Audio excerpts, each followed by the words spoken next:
Nesse vídeo, nós vamos trabalhar as potências de base 10. A gente trabalhou ano passado, a gente deu uma revisada no início desse ano, e agora a gente vai passar do expoente natural para o expoente inteiro. Então, primeiro a gente vai recordar. Quando a base é 10, como que eu calculo uma potência? Que a gente não precisa calcular. A gente, primeiro, todo número elevado a zero é 1. Então, 10 elevado a zero, 1. Todo número elevado a 1 é ele mesmo. Então, 10 elevado a 1 é 10. E agora 10 ao quadrado. O que é o processo prático aqui? Eu coloco 1. Como o meu expoente é o 2, eu vou vir aqui colocar 2 zeros. A gente não precisa fazer o cálculo. Por que é desse jeito? Porque 10 ao quadrado é 10 vezes 10. E 10 vezes 10 é 100. Quando eu tenho 10 ao cubo, é 10 vezes 10 vezes 10, que é 1000. Então, para eu calcular uma potência, quando a base é 10, eu coloco 1 e o número que for no expoente é 0. Então, se está elevado a 0, não coloco nenhum 0. Elevado a 1, 1 zero.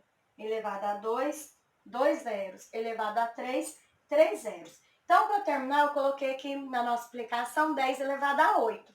Vou colocar 1 e vou acrescentar 8 zeros. Então, 1, 2, 3, 4, 5, 6, 7, 8. Então, 10 elevado a 8 é 100 milhões. Agora, a gente vai ver o que acontece quando o expoente for um número inteiro, um número negativo. Então, lembrando, se o expoente é positivo, coloca o algarismo 1, olha o expoente, o número que for no expoente a gente vai colocar de zeros depois aqui do 1. Agora, nós temos o expoente negativo. Vamos lembrar o que a gente trabalhou na semana passada. Quando o nosso expoente é negativo, a gente inverte a base. Então, o inverso de 10 é 1/10. E a gente não precisa elevar o 1 ao expoente, a gente eleva só o denominador, o 10. Então, eu tenho 1 sobre 10 elevado a 1. 10 elevado a 1 é 10. Agora, eu vou passar isso daqui para um número decimal, porque é a fração 1/10. Como que eu transformo isso num decimal? Se eu tenho um zero, eu vou ter uma casa decimal. Então, coloco 0 e a vírgula. Uma casa decimal, já coloco 1.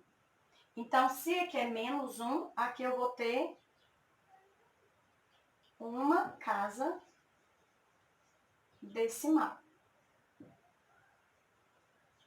Agora, quando o meu expoente é o menos 2, vou colocar 1 sobre 10 ao quadrado.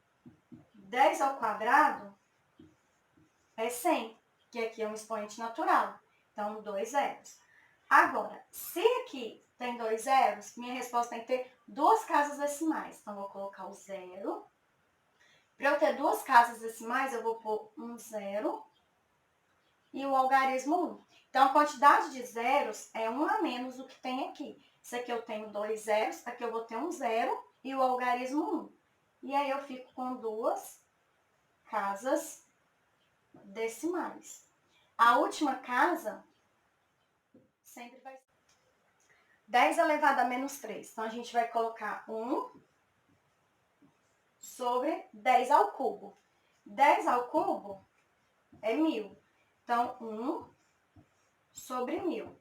Então, se eu tenho 3 zeros, 3 casas decimais, coloco 0.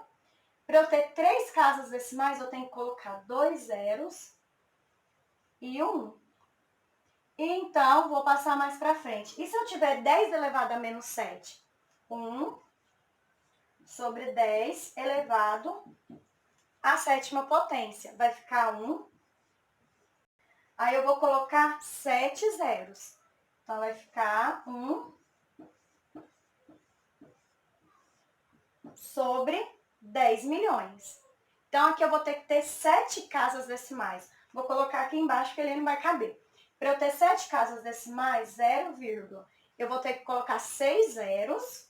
1, 2, 3, 4, 5, 6. E vim aqui colocar o número 1 no fim. Então, o que vai mudar quando o nosso expoente é negativo? A gente vai colocar em forma de fração. E para colocar o decimal, o número de zeros que eu tiver aqui no denominador vai ser de casas decimais. Lembrando que a última casa tem que ser 1. Então, se eu tenho 2 casas decimais, 0 e o algarismo 1. 3 casas, 2 zeros e o algarismo 1. 4 casas, 3 zeros e o algarismo 1. Isso depois da vírgula. Esse zero aqui a gente não vai contar na hora de fazer o número decimal, tá bom?